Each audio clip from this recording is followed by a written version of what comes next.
오늘은 79번 79번째 토라 공부 레위기 6장 1절에서 12절 속임수와 양심의 가치에 대한 제목으로 공부를 해보려고 합니다.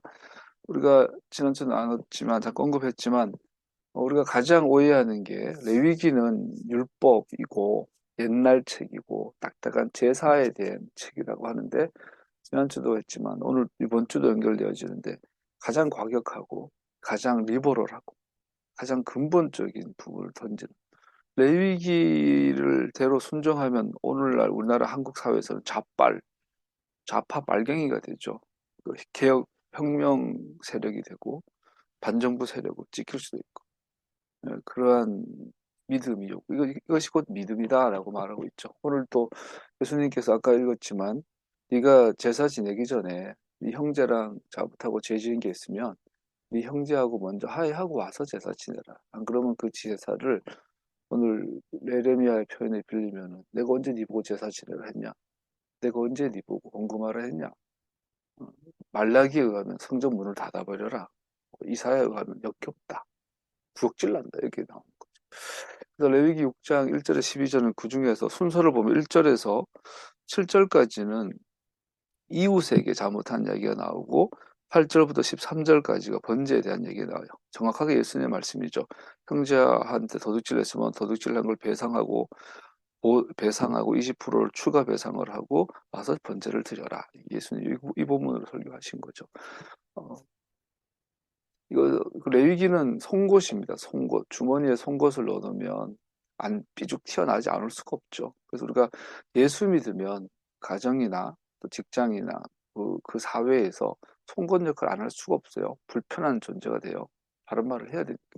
공동체에 대해서 다른 사람을 속이는 문제가 오늘 본문입니다. 그는 동료를 속이는 것, 이웃에 대해 거짓말하는 것, 이런 야위다, 실패하다, 속이다, 뭐 이런 의미를 갖고 있는데 이 아비트, 그래서 여기서 이웃이란 말 아비트라는 단어를 쓰는데 백성, 공동체 일원, 동료, 시민, 오늘 말하는 뭐 가족 구성원, 교회 공동체, 뭐 직장, 또 우리 시민 사회의 국민으로서 또 크게는 오늘날 같은 지구촌의 사람으로서 당연한 이야기가 되겠죠.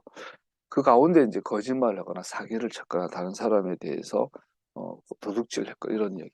오늘 본문은 어떤 사람이 거짓말을 하고 그래서 이웃에게 손해를 보게 한 후에 양심의 가책이 생겨서 그의 죄를 자백하고 기꺼이 손해배상을 하는 것을 다루고 있습니다.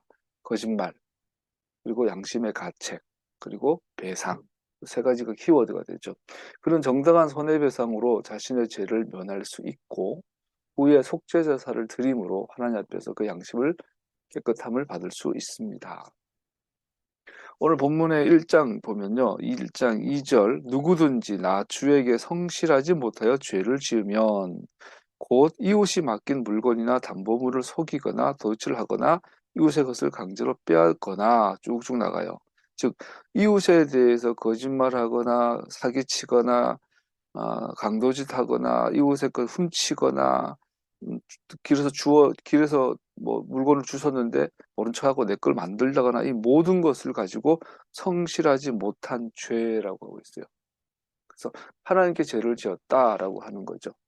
그래서 하나님께 죄인데 그렇기 때문에 이 죄 같은 경우는 하나님보다 사람에게 먼저 용서를 받아야 되고 그 다음에 하나님께 용서를 구하는 이것이 순서도 굉장히 중요한 얘기가 나오십니다. 우리가 누군가에게 거짓을 행하거나 약속을 지키는 것에 실패할 때 혹은 우리의 것이 아닌 것을 소유했거나 우리가 알고 있는 것을 거짓으로 증언할 때 만일 그 문제가 하나님께 원하시는 대로 해결되어야 한다면 이 모든 것들은 공개적인 고백과 회개할 필요가 있습니다.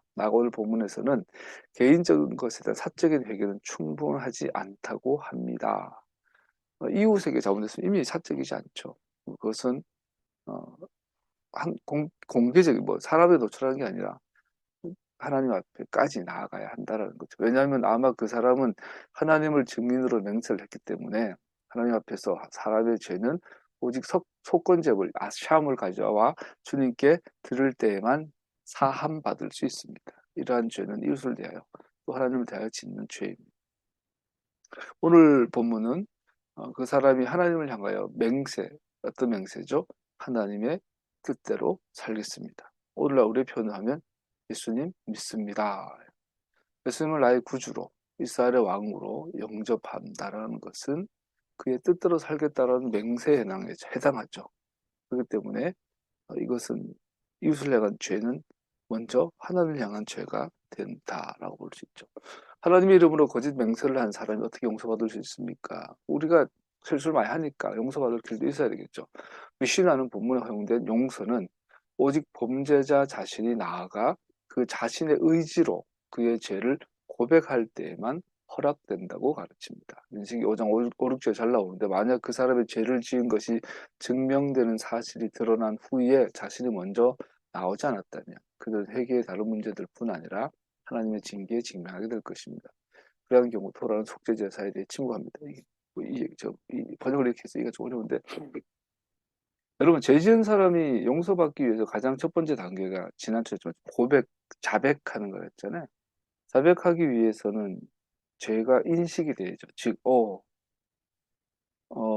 일본을 용서할 수 없는 이유가 그거죠. 독일 나치가 1차 대전 이후에 일개 병사였고 통신병이었던 히틀러가 연설 하나로 독일 노동당의 당수가 되고 나중에는 나치당을 만들어가지고 독일을 이 혓바닥 하나로 좌절에 빠져 있고 경제 침체에 빠져 있고 열등감에 빠졌던 독일 민족에게 열등감을 이기게 해줄 거짓 선동을 통해 가지고 2차 독일 정권을 장악을 하죠. 그리고 나서 2차 대전도 일으켰을 때 독일 사회 전체는 뭐에 홀린 것처럼 뭐에 씌인 것처럼 그냥 무자비하게 수천만을 죽음으로 몰았죠. 그리고 나서 이제 나치가 무너지고 나서 독일이 정상국가가 되어졌을 때 사람들이 이건 뭐지? 내가 무슨 짓을 한 거지? 이렇게 된 거죠. 독일 사회 전체가. 그러고 나서 지금 독일 사회는 그걸 잊지 않고 와 우리가 무슨 짓을 한 거지? 혼이 나가서 막 그러잖아요. 우리가 나쁜 짓 할 땐 제정신이 아니잖아요. 그렇게 해놓고 용서받기 위해서 첫 번째 단계 내가 무슨 짓을 한 거지? 그것도 거기에 충격을 받아서 이건 내가 사람이 아니었구나. 그 인정하고 인식하고 내가 상처를 준 사람한테 그 사람이 나한테 따귀를 때리던 침을 뱉던 미안하다고 하는 것 이게 이제 다 자연스러운 용서의 과정인데 일본은 전혀 그렇지 않죠. 부정하잖아요. 우리는 더 침략한 적도 없고 우리가 침략한 덕분에 조선이 잘 살게 됐다. 내가 옆집에 딸을 겁탈을 내가 성폭행을 해가지고 다리를 하나 잘랐는데 덕분에 너네 집 잘 살고 영어도 하고 유학도 갔다 오고 잘하지 않냐 이러고 있는 거예요. 저는 인정하지 않죠. 침략을 거부하고 합리화하고 그러니까 성노예 범 인정하지 않는다는 것은 조선을 침략할 합법으로 보는 거니까 합법으로 보니까 인정하지 않는 거죠. 배상도 하지 않겠다. 그러니까 자기 죄를 인식하지 못하기 때문에 일본은 용서 자체가 시작이 안 된 거예요. 우리가 구차하게 자꾸 일본 보고 회개하라 하는 거는 당연한 거예요. 앞으로도 이거는 예수 믿는 사람이라면 일본이 독일처럼 회개하기 전까지는 계속 회개하라. 이게 하나님의 사람이에요. 그렇게 그런 차원에서 하는 건데 용서가 되지 않는 회개가 안 된, 죄가 인식이 안 된 자들을 용서하는 것은 이거 자체가 불법이에요. 이 자체가 토라를 어기는 거예요. 상대방의 죄를 인식하지 못하고 있는데 내 부모를 죽였어요. 영화 밀양에도 보면 아들 하나 데리고 있는 과부가 아들 살고 있는 그 아들을 납치해서 죽였어요. 살해를 했어요. 그런데 자기가 뭔 짓을 했는지 인식이 안 됐는데 나는 용서받았다 그러니 미치죠. 지금 일본은 그런 상황인 거죠. 우리도 마찬가지예요. 우리가 예수 믿는 사람들 특징들 사회생활 하다 보면 교회 오래 간 사람들은 그것도 좀 다른 면이 있어요. 항상 뭔가 만나보면 뭐 예수 잘 믿어 안 믿어 떠나서 교인들은 좀 달라요. 느낌이 뭐 여러 가지가 있지만 한 가지는 그거예요. 양심의 가책을 잘 받아요. 자기를 돌아본 습관이 돼 있어요. 내가 이건 잘못한 거 아니야?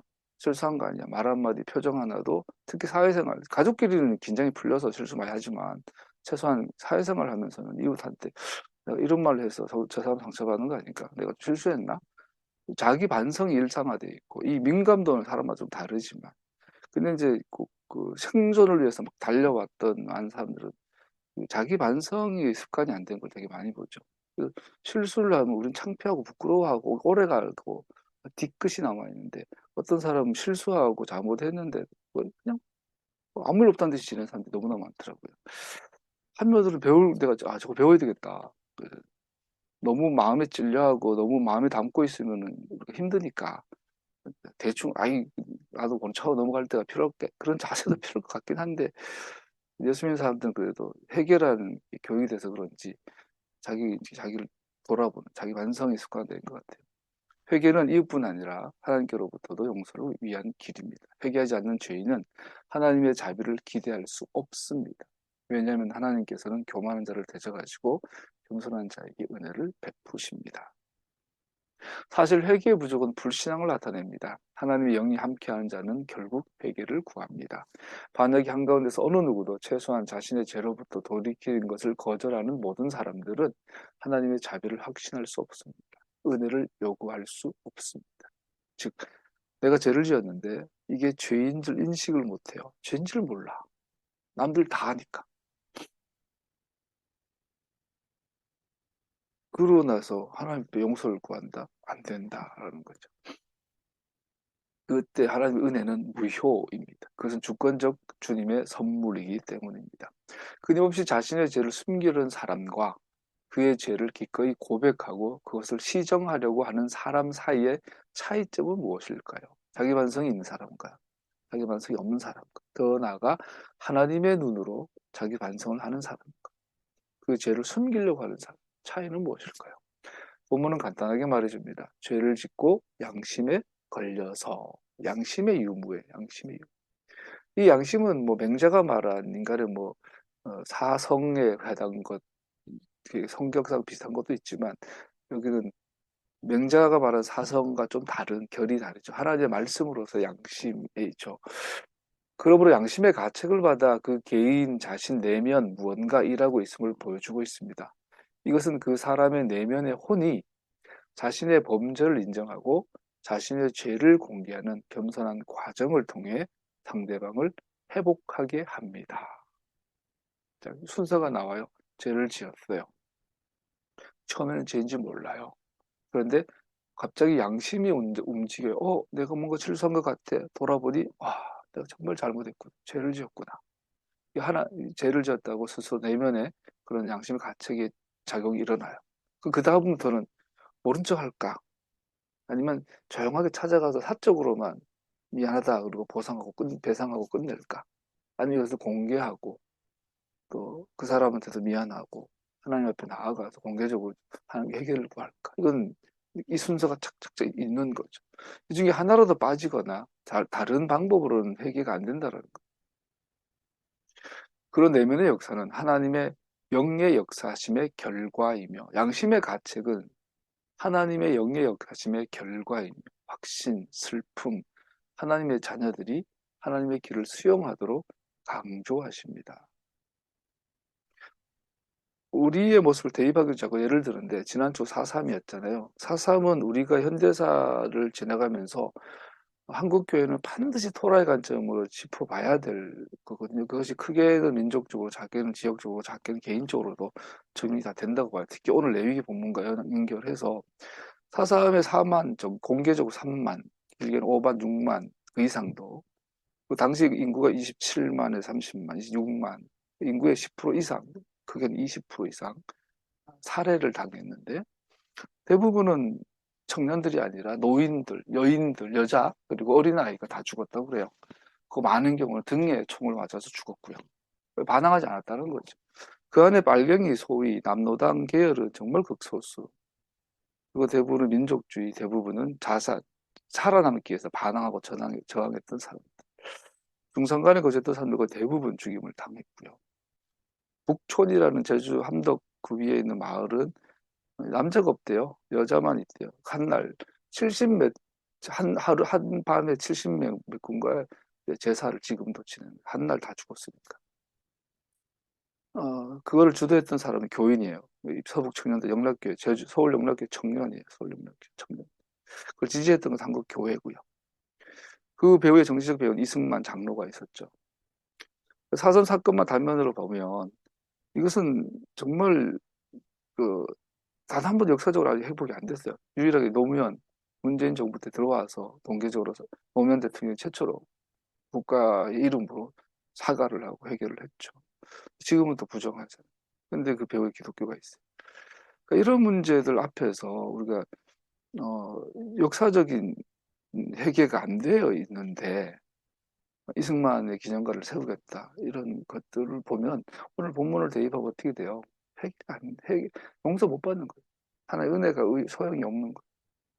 그래서 교회 다니는 사람들은 그런 거에 대해서 개인적인 그런 죄도 마찬가지고 또 조직적인 공동체에 대해서 그렇지만 국가적인 단위에 있어서 교회 교인들은 입 다물면 안 되는 거죠. 세월호가 내일인가 그렇죠. 여기에 대해서 아직도 아무도 회개한 사람이 없어요. 죄를 지었다고 죄를 자백하는 사람이 없어요. 빤스 입고 도망가던 이준석 그 선장만 어떻게 처분. 이런 부분에 있어서 교회 교인들은 막 사회운동까지 못할지라도 최소한 마음에 담고 선거로서 투표로서는 할 수 있잖아요. 근데 교회는 항상 반대로 행동해 왔죠. 우리 이걸 개인적으로 대입해 보면 가정생활이나 사회생활하고 직장생활할 때도 내가 누군가를 여러 경우나 너무나 많죠.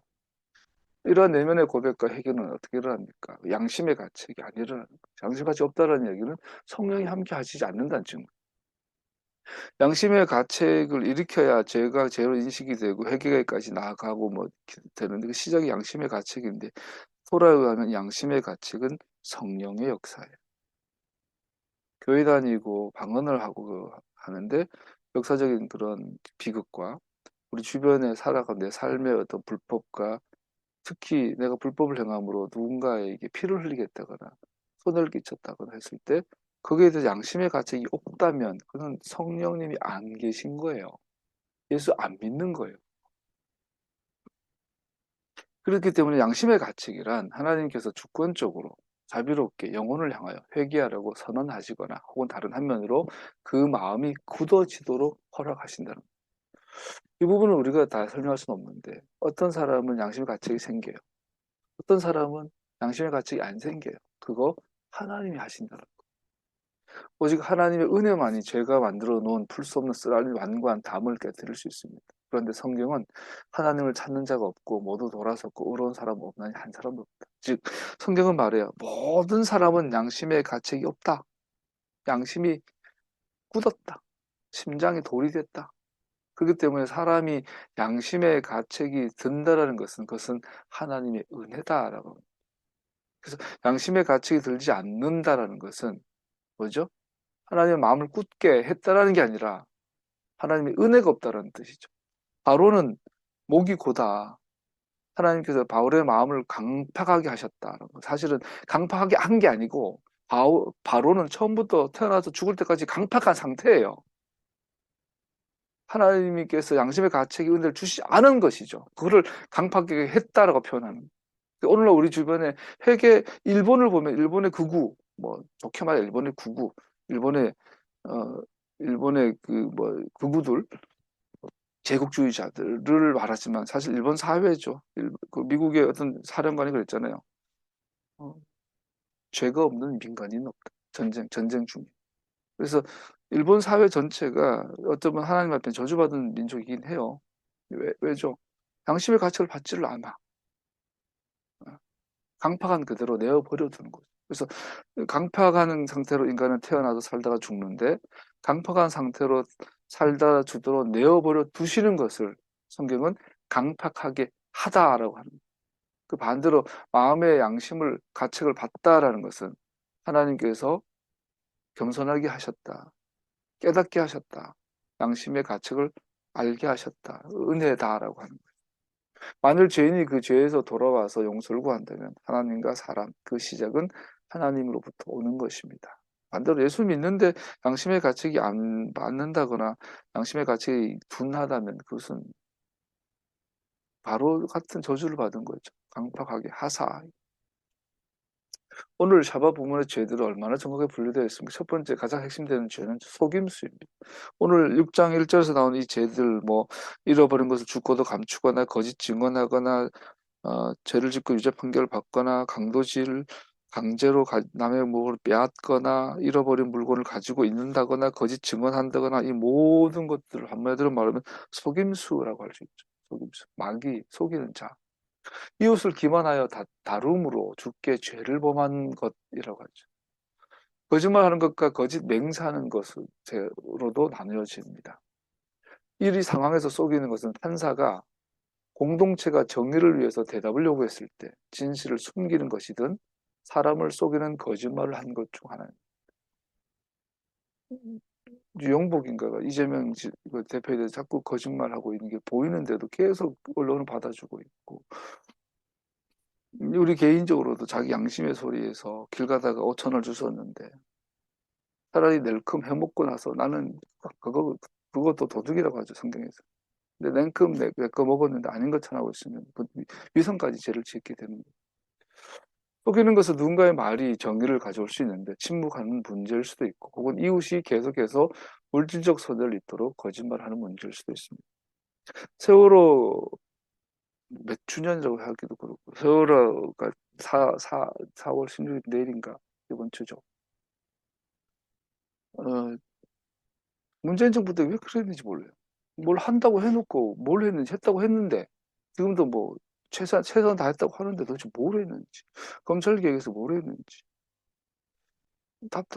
그래요. 그런 걸 보면 참 이해할 수가 없어. 그리고 그렇게 했던 사람들은 사과 한마디 안 해요. 미안하다. 우리가 계획을 제대로 못해가 나라가 이 모양 이 꼴이 돼가고 있다. 아무도 미안하다는 소리 안 해. 이상해요. 이게 이제 제가 언론에 나온 이야기들을 하는 거죠. 근데 개인적으로 여러분들 주변에 있는 이야기들이 있죠. 회사에서도 어떤 사람은 대놓고 거짓말하고, 의외로 또 이렇게 거짓말 잘하는 사람들이 잘 삽니다.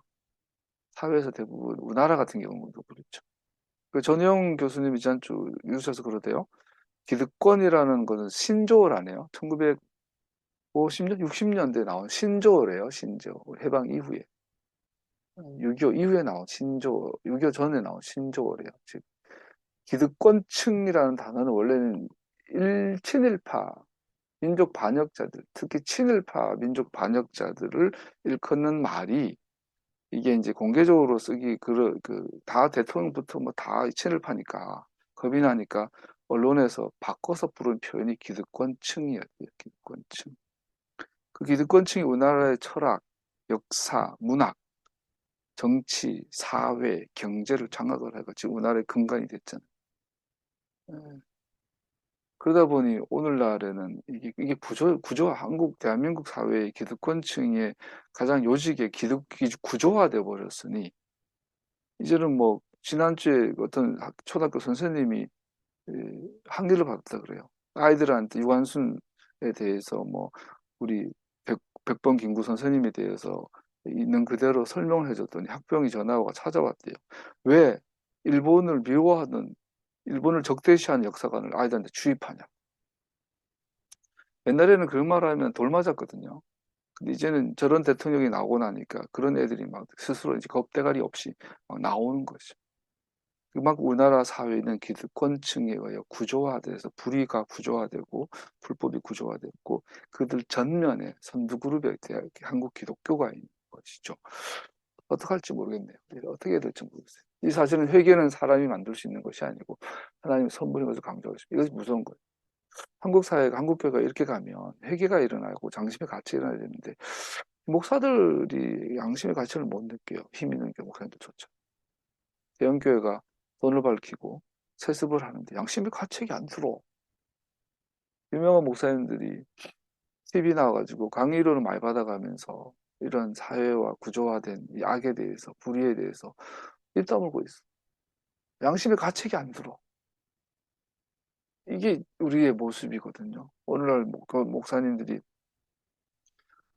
건물 칵 세워놓고 막 대형교회 보고, 내가 이런 큰 대형교회에 목회를 하면서 월급을 억대 연봉을 받아가면서 또 대통령 못지않는 의전을 받아가면서 목회를 하는데, 왜 내가 목회하는 이 지역 사회가 정의로워지지 않지? 내가 목회하는 이 사회가 왜 더 공평과 정의, 하나님의 나라로서의 기능을 회복하고 못하고 있지에 대한 양심의 가책이 안 들어. 이게 이제 하나님의 심판이죠. 사도들은 회개를 하나님께서 허락하신 것으로 설명합니다. 회개는 하나님의 선물입니다. 하나님께서는 이분을 높이시어 자기 오른쪽에 앉히시고 영도자와 구주로 삼으셔서 이스라엘이 회개를 하고 제사함을 받게 하셨습니다. 디모데후서. 하나님께서는 이분을 높이시어 자기 오른쪽에 앉히시고 영도자와 구주로 삼으셔서 이스라엘이 회개를 하고 제사함을 받게 하셨습니다. 똑같이 복사를 해버렸네. 회개하게 하는 것도 하나님이시고 그래서 재산 받게 하는 것도 하나님이신데 죄를 지었는데 회개할 수 없다라는 것은 이미 심판받은 거죠. 죄와 반역은 사소한 문제가 아닙니다. 하나님의 선하심을 가정하지 말아야 합니다. 그의 자비하심을 요구할 수 없습니다. 그렇지 않으면 은혜에 존재할 수 없습니다. 은혜를 잃게 됩니다. 보면 이 죄가 가장 잘 발생할 수 있는 슬레들이나 범주를 주고 있습니다. 첫 번째 기탕물이나 저당물의 문제. 그러면서 오늘 본문들을 구체적으로 이런 경우 이런 경우 오늘의 현대의 개념을 이야기를 해보면 기탕물이나 저당, 즉 내가 누군가한테 뭔가를 누가 나한테 뭘 빌려줬는데 우리가 대여 문화가 발달했잖아요. 요즘 뭐 다 대여하잖아요. 애들 유모차도 대여하고 유모차를 내가 한 달 동안 20만 원 주고 대여를 했는데 돌려줄 때 계약 약관에 가면 있는 그대로 렌트카를 했을 때 그대로 돌려주기로 했는데 박았어요. 근데 표시가 안 나. 그러면 모른 척하고 있다거나 뭐 누군가 안전하게 보관을 약속했는데 손해를 끼쳤다거나 구체적으로 임대차 계약서를 썼는데 내가 월세나 전세나 임대차, 월세 임대 혹은 전세 임대로 계약을 할 때 보통 이제 현세는 그렇지 않지만 월세 같은 경우는 계약할 때 뭐 정부가 나가서 뭐 주인이 교환해 준다. 물 수압은 어떤 일정 이상이라서 뭐 생활 지장이 없다. 이런 조건들이 있거든요. 그래서 살다가 이제 수도관이 노후가 돼가지고 수도 막 유수가 돼서 물이 터져 수도관이 파열됐을 때는 세입자가 아니라 집주인이 고친다. 단 세입자가 먼저 수리한 이후에 후에 청구한다. 뭐 이런 임대차 계약서가 있는데 나중에 기만적인 집주인들은 그걸 모른 척하고 반환을 거부하고 경우가 많죠. 100만 원짜리 보일러를 들여놨는데 고장이 나가지고 50만 원짜리 보일러로 교체해가지고 고쳐놓고는 갔다 이런 식으로 있고 이런 모든 것들을 포라에서 구체적으로 기탕물이나 저당물을 잡고 거짓말하는 경우로 들 수 있죠. 두 번째는 강도질이라고 되어 있는데 자기를 위해 물건을 소유하기 위해 다른 사람으로부터 그것을 취하려고 하는 의식적 시도. 예를 들어서 뭐 어떤 물건을 팔았는데 수수료를 이야기 안 한 거죠. 그래서 내가 10만 원짜리 물건을 인터넷에서 주문했는데 거기 보면은 뭐 배송료 이런 이야기 없는데 알고 보니 제가 그랬어요. 집에 있는 소파가 4인용인데 전에 미래에 살 때 저거 시키고 배송료가 4만 원이라고 돼 있었어요. 근데 정작 기사가 와가지고 실치하면서 6만 원이라고 그러는 거야. 그 제가 4만 원이라고 했는데 싸적을 팍 내는 거예요. 6만 원이야! 이러고 싸우기 싫어서 그냥 줬어요. 지금까지 기분 나빠. 저 소파 볼 때마다 4만 원짜리 6만 원에 준 거예요. 배송료를. 이런 경우를 강도라고 해요, 성경. 강도질이라고 해요. 우리가 회사에서 A4 용지, 저거 네, 사적인 용도를 위해서 회사의 기물을 막 쓰는 것, 볼펜 막 가져오고 복사 마음껏 하고 막 회사 가는 그것도 강도예요, 강도. 죄라고. 열심히 사람들은 공급 횡령하면 안 되죠. 사무실의 물건들을 사적으로 막 쓰면 안 되죠. 그 경계선을 딱 지키는 참 쉽진 않습니다, 사실. 제 자리에도 매직이 이만큼 있는데, 저 매직 전부 다 이제 거래처랑 일할 때 이제 막 박스에다 기록해서 쓰다 보니 내 주머니에 있어요. 그래서 이제 섞여요. 나중에 내가 사는 내 매직이랑 회사 매직 섞여가지고 이제 책상 위에 있어요. 내가 해서 나온다면은 다 이렇게 하죠. 제가 서울영락교회에서 교사회 갈 때 떠날 때 이제 그 기물들 다 돌려줬는데 뭐 볼펜, 스카치 테이프 뭐 이런 거 돌려줬는데 지금은 또 11 교구라고 적힌 가위가 우리 집에 있어요. 내가 볼 때마다 야 훔친 거다 이거. 서울영락교회 제사를 내가 훔친 거. 어, 직전에 어떤 제가 알바로 했던 그 회사 1년 반인가 했을 때 돌아올 때 요만한 가면 다 남대로 다 돌려주려고 했는데 지금도 제 차 뒤 트렁크에 보면 부품이 몇 개 남아 있어요. 볼 때마다 저거 돌려줬어야 됐는데. 그 선이 참 명확하지 않습니다. 그러니까 최소한 태도는 우리가 공금이라든지 공적 자산을 막 사적으로 이용하지 않도록 우리는 정말 정말 정말 조심히 살아야 돼요. 왜? 레위기가 지적한 죄예요. 강도에 해당돼요. 세 번째 죄는 이웃을 속이는 것이라고 되어 있는데 판매자와 구매자가 가격이 동의하는데 내가 이거 100만 원에 팔게요 했는데 정작 만나가지고는 이거 110만 원인데 이렇게 말하는 너무나 많죠. 요즘 그 보이스피싱 같은 경우 다 레위기가 규정한 죄에 들어가요. 너무나 많죠, 그죠? 우리가 인터넷으로 그 중고차 시장 특히 중고차 매물에 보면 300만 원을 갔더니 그거는 금방 팔려가지고요. 옆에 500만 원짜리인데 이거 사실래요? 중고차가 뭐 거의 다 그런 식으로 사기를 쳐먹는다 하죠. 네 번째, 정당한 주인에게 돌려주기보다는 그 물건에 대해서 거짓말하고 실제로 자신의 것을 주장한다. 내가 예를 들어서 오늘 말하는 작물을 해당하는 수 있죠. 제가 정말로 갖고 싶은 가방이 있는데 인터넷에 뒤졌더니 내가 원하는 가방이 시중에서는 30만 원인데 인터넷에 3만 원 올라와 있네요. 아싸, 그거 당근마켓 샀어. 사고 났더니 조금 어떤 사람이 찾아왔는데 그거 내 딸한테 생일 선물로 준 건데 내 딸이 어느 날 도둑을 당했어요. 뭐 이런 경우 많잖아요. 작물을 취득했을 때. 애매하죠. 그런 경우 어떻게 해요? 주인에게 돌려줘라. 그런 짓을 하는 것도 죄다. 참 성경에 가면 오늘날 우리나라는 다른 나라도 많지만 죄가 너무나 많아. 그저께 마약이 여름에 그리 많은지 중랑구에서 어떤 남자가 여자한테 노란색 알약을 줬는데 여자가 똑똑한가 봐요. 의심스러워서 경찰 신고했더니 마약이었어. 그래서 이 남자가 도망을 갔는데 경찰이 잡았는데 증거가 없잖아요. 근데 중랑구 구청에서 CCTV 돌려봤더니 버리는 장면 찍힌 거야. 그래서 구속이 됐는데 너무나 많아. 너무나. 탐욕의 죄는 다른 많은 죄들이 솟아게 나게 하는 의물입니다. 그래서 우리가 짓는 대부분의 죄의 원인은 탐욕이에요. 탐욕, 욕심. 구체적으로 돈을 사랑하는 것은 모든 종류의 악의 뿌리입니다. 우리는 돈을 좋아하고 돈을 필요로 하고 돈을 열심히 벌어서 많은 자산을 남기는 것을 미덕이죠, 미덕. 그런데 그 돈에 마음이 뺏겨서 돈 때문에 양심을 팔거나 돈 때문에 다른 사람에게 폐를 끼친다면 이건 죄가 되죠. 돈은 아주 뜨거운 감자죠. 버릴 수도 없고 그런다고 안을 수도 없는 게 돈이죠. 돈을 사랑함이 없이 살아야 하고 지금 가지고 있는 것으로 만족해야 합니다. 주님께서 친히 말씀하시기를 내가 결코 너를 떠나지 않고 버리지도 않겠다 하셨습니다.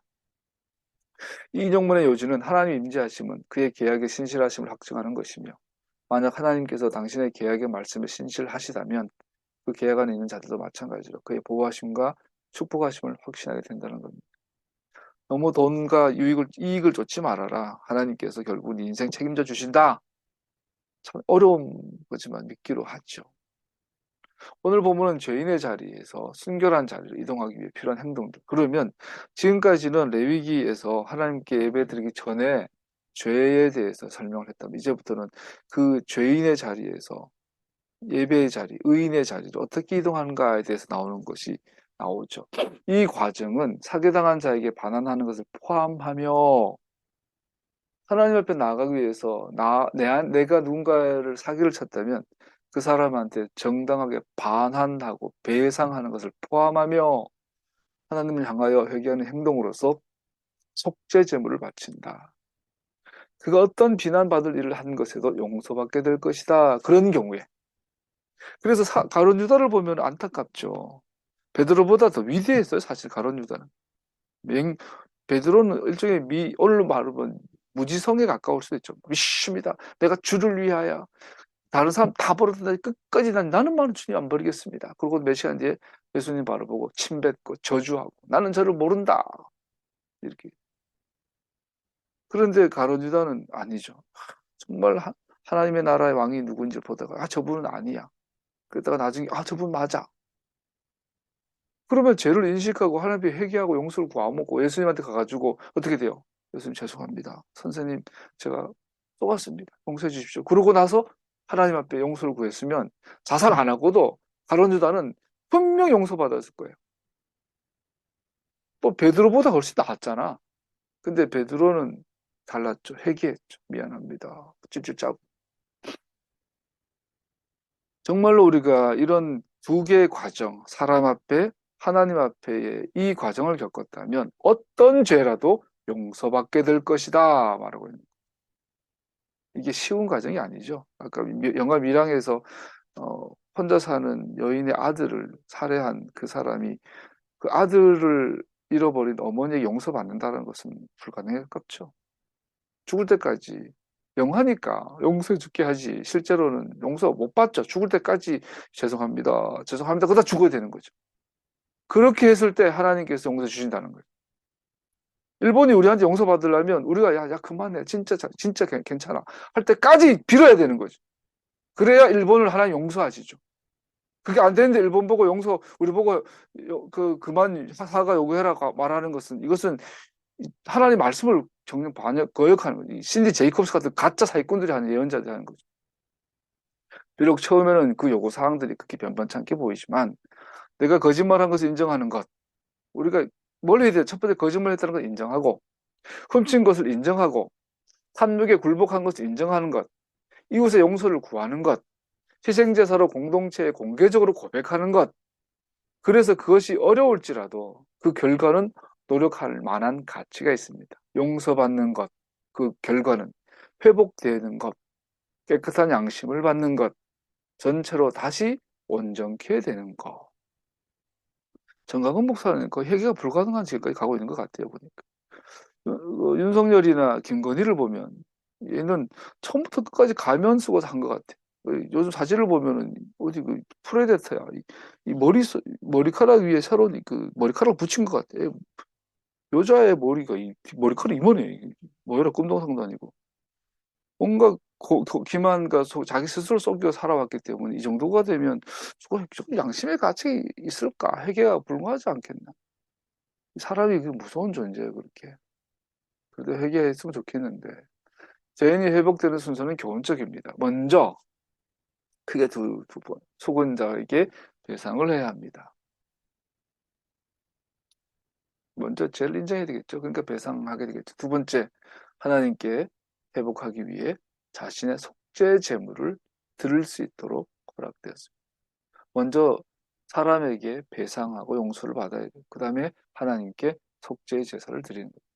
말은 행동에 동반하지 않으면 값싼 것입니다. 이웃에게 배상함으로 해결을 증명하기 전까지 하나님의 용서를 구한다는 것은 위선적입니다. 한국교회는 이 개미족에 빠져 있는 거예요. 이 개미족을 한국교회가 깨닫고 회복하지 않으면 한국교회 자체 회복이 안 되겠죠. 예수님께서도 같은 원리를 말씀하셨습니다. 마태복음 5장. 그러므로 네가 제단에 제물을 드리려고 하다가 네 형제나 자매가 네게 어떤 원한을 품고 있다는 생각이 나거든. 너는 그 제물을 제단 앞에 놓아두고 먼저 가서 내 형제나 자매와 화해하여라. 그런 다음에 돌아와서 제물을 드려라. 당신은 인정하고 싶지 않지만 당신이 진리를 알고 있다고 당신을 반대하여 주장할 권리를 누군가 갖고 있습니다. 그래서 우리는 죄의 배상은 양면임을 배웁니다. 속은 사람에게 배상을 기꺼이 해야 할 뿐 아니라 속은 사람 또한 기꺼이 배상을 받아들여야 하고 그 문제가 깨끗이 해결되었다고 간주해야 한다는 것입니다. 양쪽 모두 속이는 행위가 주는 파괴로부터 치유받기를 요구받습니다. 우리를 공격하고 살해하고 강도짓하고 짓밟은 일본도 사과해야 되지만 우리도 그 사과를 받아줘야 한다는 거죠. 그래야 다음 단계 해결로 나아갈 수 있는. 인간도 마찬가지. 누군가를 용서해야 되고 용서를 받아야만 하는 거죠. 누가 나에게 진짜 용서를 구한다면 용서해 줘야 되는 것이고 이것을 둘 중에 하나라도 안 된다면 둘 다 회복하지 못하는 이게 저주죠. 예수님의 말씀 우리에게 레위기 6장의 이 문장들의 순서가 왜 중요한지를 보여줍니다. 먼저 죄인의 용서와 회복을 구하는 것에 대한 지침 1장 7절에서 나오고 8장 12절, 8절 12절은 전체로 드리는 번제에 대한 지침이 나옵니다. 죄인이 사람과 해결가 됐으니까 하나님 관계 회복되는 이 순서는 절대적이라. 그래서 오늘 본문은 의도적으로 그렇게 해놨죠. 번제는 오로지 하나님께 드리는 예배로만 드려지는 겁니다. 번제는 죄의 속함을 위해서도 아니고 번제는 죄에 속한 속죄 제사가 아니에요. 번제 제사는 오직 그냥 하나님 사랑의 표현일 뿐이에요. 번제는 속죄의 의미가 없죠. 그래서 그런 번제는 반드시 앞에 속죄 제사가 선행이 되죠. 하나님께 드리는 순전한 예배는 깨끗해지는 마음을 요구합니다. 이것은 성경 손을 씻는다 표현하죠. 손에 물을 붓는 것은 오직 만약 우리가 하나님께 순전한 찬양과 경배를 드리기를 원한다면 우리는 먼저 그의 용서하심으로 우리의 마음이 깨끗해져야 한다는 것을 기억하게 하는 심정, 상징입니다. 남자들 그래서 물두멍이 있죠. 번제단, 물두멍, 성소. 그 물두멍에서 제사장도 반드시 손과 발 씻어야 되는데 제사장 손과 발 씻지 않으면 그 사람 반드시 죽임을 당하죠. 그래서 우리가 손을 씻는다는 행위, 그러니까 시두르에서 손 씻는 예식이 자주 있는데 손을 씻는다라는 것은 하나님 앞에 내가 예배드릴 마음의 준비가 됐다, 깨끗한 상태다라는 걸 드러내는 거예요. 그래서 바울은 남자들이 어디에서나 거룩한 손을 들기를 원한다고 기록할 때 그는 마음속에 이와 같은 것을 품고 있었습니다. 거룩한 손들은 경배 성소로 들어가기 위해 깨끗해지고 적합해진 삶에 대한 은유입니다. 이것이 안 되고 예배드리면 이사야가 그러잖아요. 너네들의 예물, 제사, 기도가 구역질이 난다. 마가복음 5장에서 예수님께서 말씀하신 시나리오는 누군가가 희생제물을 드리는 것을 그리고 있는데 희생을 요구받은 것이 아니라 자유의지로 제물을 드린 것을 말합니다. 그리고 이러한 일렬의 행위들은 하나님께서 우리의 양심의 가책을 이렇게 채우신 이후에 모든 것들은 우리의 자유의지를 하나님께서 강제하셔서 강압하셔서 몰아서 하는 것이 아니라 인식하고 양심의 가책이 생기고 이게 뭐지? 도대체 내가 무슨 짓을 한 거지? 거기서 피해버리고 도망가버린 것이 아니라 그때부터 내가 결단하여 스스로 의지적으로 용서의 길로 나아가야 됩니다. 만약 우리가 형제에게 호의를 베풀 거린다면 하나님 은혜를 구하는 것은 위선적입니다. 우리에게 대적하여 죄를 지은 자를 용서하는 것처럼 우리 죄를 용서하고 예수님도 그래서 재물을 버리고 가서 네 형제와 화해하고 와서 내게 재물을 드려라. 본문이 번제를 설명하는 것으로 옮겨가므로 이 제물의 주요 목적을 이해하는 것이 중요합니다. 번제 제사는 하나님께 완전하고 온전한 찬양을 표현한 제사입니다. 온 마음과 영혼, 능력을 다해 하나님을 사랑하는 것을 증명하는 상징입니다. 번제는 속죄를 위한 제사가 아니에요. 이미 속죄는 끝나야 됩니다. 그래야 번제가 회복이 됩니다. 여기서 우리는 예배의 또 다른 중요한 측면을 발견합니다. 서로를 향한 우리의 관계는 예배드린 우리의 능력에 영향을 주지만 최종적으로 예배는 전적으로 하나님께만 집중됩니다. 즉 예배를 하나님께 온전한 예배를 드리기 위해서 우리는 이 사람과 사람 공동체 안에서의 회복이 일어나야지만 그러나 결국 예배는 사람이 아니라 하나님께만 집중해야 한다. 요 밸런스, 요 긴장을 놓치면 우리의 관심사는 그의 승리이지 사람들의 박수 소리가 아닙니다. 예수님께서 그의 시대의 종교 지도자들 중 몇몇을 꾸짖었을 때 직면한 것은 바로 그들이었죠. 그들은 외모를 가지고 사람들이 보이기 위해서 열심히 기도하고 예배를 드렸죠. 그들은 올라져서 중요한 교훈을 잊어버렸던 거죠. 예배는 하나님을 위한 것이지 사람의 칭찬을 위한 것이 아니었습니다. 예레미야 7장에 보면 하지만 그들은 복종하거나 귀를 기울이지 않았다. 그러나 그들은 자신의 계획을 따라 악한 마음의 어리석음을 따라 앞뒤로 왔다 갔다 했다. 왔다 갔다 회개했다가 안 했다. 그래서 믿었다가 아예 하나님 떠나는 게 아닌 거죠. 하나님의 명령에 불복종하고 용서를 구하지 않으려는 마음은 자기 중심적인 마음을 무심코 드러내며 그를 예배하고 경배하는 시도와 조화를 이룰 수 없습니다. 영으로 하나님을 예배하는 사람은 또한 그의 진리로 경배드려야 합니다. 두 요소 모두 예배가 받아들여지기 위해 요구되며 두 요소 모두 전체로 태워드린 제사 안에서 상세하게 상징화됩니다. 결국 다시 한번 오늘 본문은 예수와 그의 삶과 그 희생에 초점을 맞추게 합니다. 오늘 사도들의 본문 이 두 개를 묶습니다. 예수님 그의 삶은 의로 특징 지어졌어요. 죄가 없어요. 두 번째, 그의 입에는 속임수가 발견되지 않아요. 이 두 가지. 이것이 우리가 추구해야 될 삶의 자세인 거죠. 밑에 그러나 그렇게 영광스러운 그림에 고양된 예배의 서기보다 선지한 죽음을 만나게 됩니다. 이사가 하나님 앞에 나아갔더니 하나님께 임재가 나타나며 하나님께서 거루 한 천사들이 나타나고 천상의 예배를 경험하게 될 때 우와 예배들이 하나님 앞에 나아가니 좋겠구나. 근데 정작 이사야는 죽음을 맞이하게 돼요. 죽어요. 화로다 나여 나는 멸망하게 되었다. 문자적으로 파괴되었다. 왜냐하면 나는 부정한 입술의 사람이기 때문이다. 나는 부정한 입술의 백성들 가운데 산다. 그런데 내 눈이 왕을 보았다. 이제 나는 죽었다. 만군의 주님을 선지자의 죄성은 부정한 입술의 사람이라는 구절에서 요약됩니다. 이사야 예언이 담긴 책 끝처럼 53장의 고통받는 메시아에 대한 그의 묘사는 정반대의 묘사를 들려줍니다.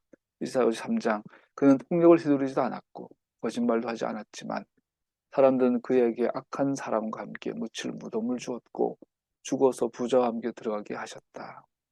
예수님은 살아생전 단 한 번도 거짓말하지 않으셨고 누군가의 물건을 훔치지 않으셨고 폭력을 해드리지 않으셨다고 말하고 있죠. 베드로서 1장 18절 19절 말씀 같이 읽어봅시다. 여러분은 조상으로부터 물려받은 여러분의 헛된 생활 방식에서 해방되었습니다. 여러분도 아시지만 그것은 은이나 금과 같은 썩어질 것으로 된 것이 아니라 흠이 없고 티가 없는 어린 양의 피와 같은 그리스도의 귀한 피로 되었습니다. 다시 한번 성경은 죄에 대한 하나님의 치료에 관한 일관된 메시지를 말하고 있습니다. 기록된 토라는 이웃을 속이는 죄로부터 떨어지라고 경고할 뿐 아니라 또 이 죄를 범했을 때 어떻게 배상하는지를 가르쳐줄 뿐 아니라 살아계신 토라는 이 가르침의 예로서 신뢰로서 우리 앞에 걸으셨습니다.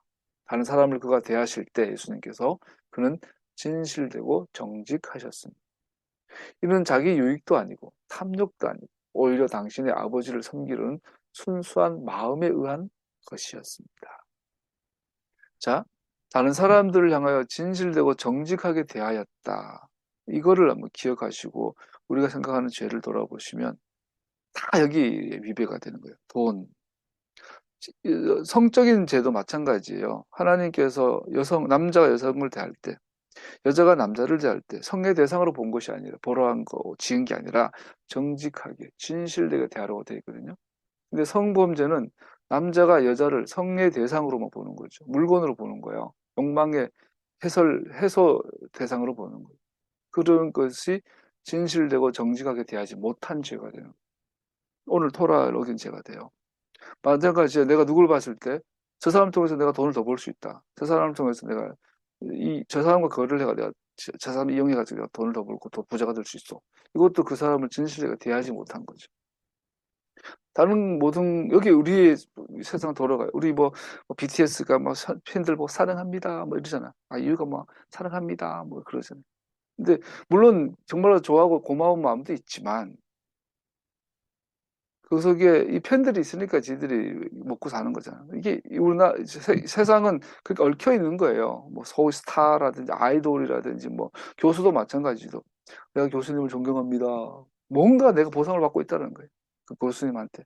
교수님도 학생들 보고 내 제자들, 내가 사랑하는 제자들 그러는데 뭔가 이 진실되고 정직함만 있는 건 아니라는 거죠. 인간은 타락한 세상은 크게 얽히고 설켜 있어. 심지어 부부 관계도. 부부 사이에도 진실되고 정직한 관계로뿐 아니라 무언가 예, 서로의 욕망들이 욕심들이 얽혀 있는 것을 보고 우리가 친구를 사귈 때도 가능하면 진실되고 정직한 관계만 남아있는 유익 그죠? 따지지 않는 그런 관계의 친구를 만나기가 현실적으로 정말 어렵죠. 정말 어렵죠. 누가 인생을 살면서 단 한 사람의 진실되고 정직한 친구를 사귈 수 있다면 그 인생 성공한 건데 그게 쉽지 않은 거죠.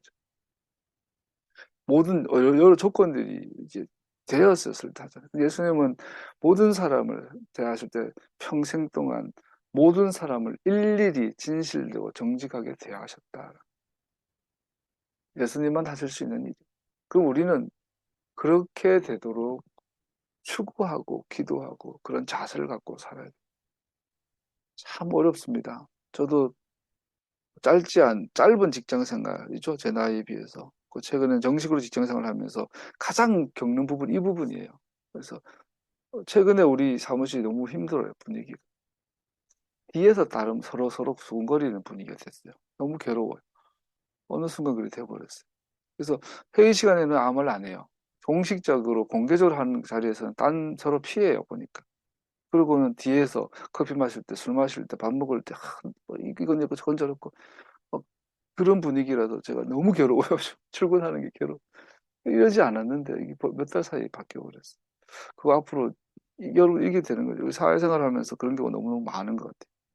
이런 거 저는 특히 발단이 아니라, 뭐 대리다, 주임이다, 과장이다, 부장이다, 팀장이다 이렇게 올라가서 좀 지도력을 발휘할 수 있는 곳이 있다면 최소한 내가 지도력을 할 수 있는 그 분야까지만이라도 여러분은 진실되고 정직한 것이 얽히고 설킬 수 있도록 해주면 얼마나 좋을까.